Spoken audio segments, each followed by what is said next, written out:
Hi friends, మనకి ఈరోజు fridge వచ్చింది. ఈరోజు మనం రీఓపెన్ చేయబోతున్నాం దీన్ని.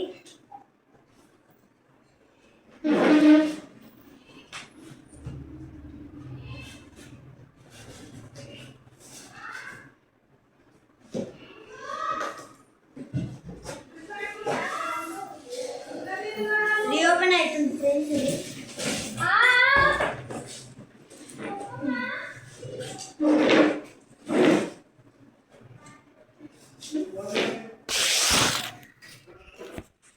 ఇప్పుడు చూడండి ఫ్రెండ్స్, ఇది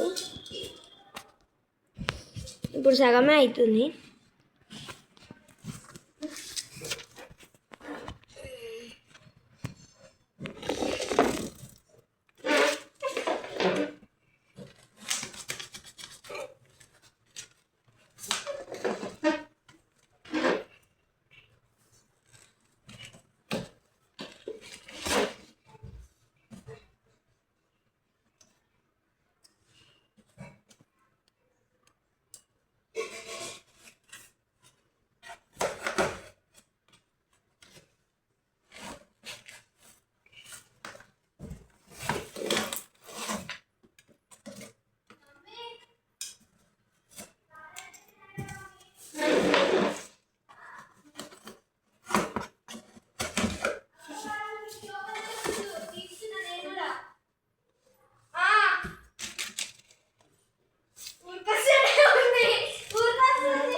నువ్వు వీడియో ఆన్ అవుతుంది.